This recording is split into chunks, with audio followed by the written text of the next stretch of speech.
saints were doing church when they gathered together. It was heavily dictated by the value system of culture, and they gave very little thought to how God had told them to do church.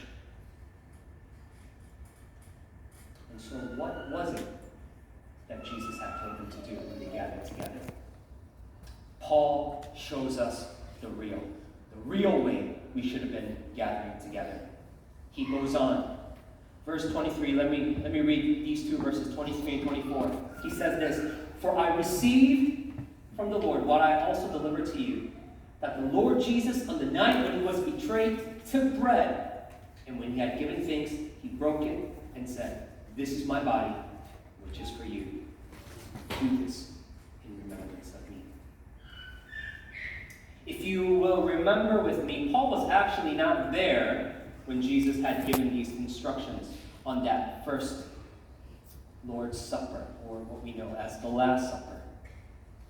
The language of received and delivered is there to accentuate the transfer of authoritative teaching.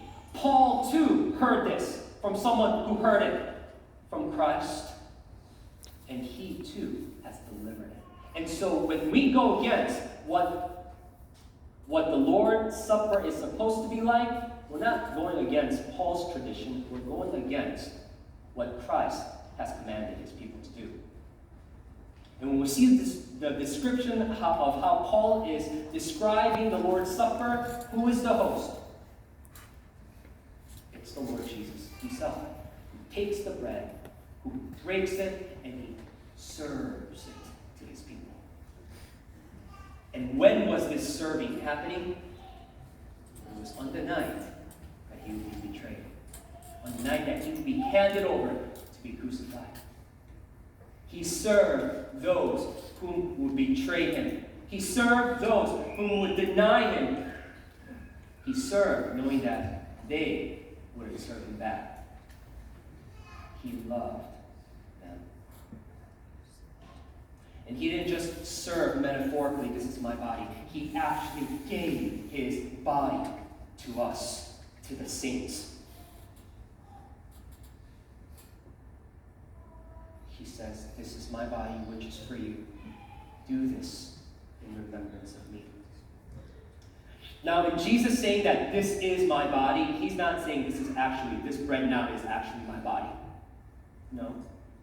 But rather, how the word "is" should be read in "this is my body," according to the Greek English lexicon, it says, it's meant to show how something is to be understood in representation of, in the equivalence of.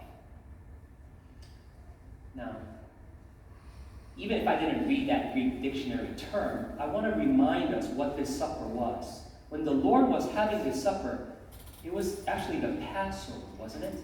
It was the last Passover feast that Jesus would have with his disciples. And if you will freshen your memories, the Passover was a meal that was celebrated by the Israelites to remember how God had delivered them out of the land of slavery, out of Egypt. And everything that was put on the table during that Passover meal, all the elements were there, specifically to help the Israelites remember what the Lord had done.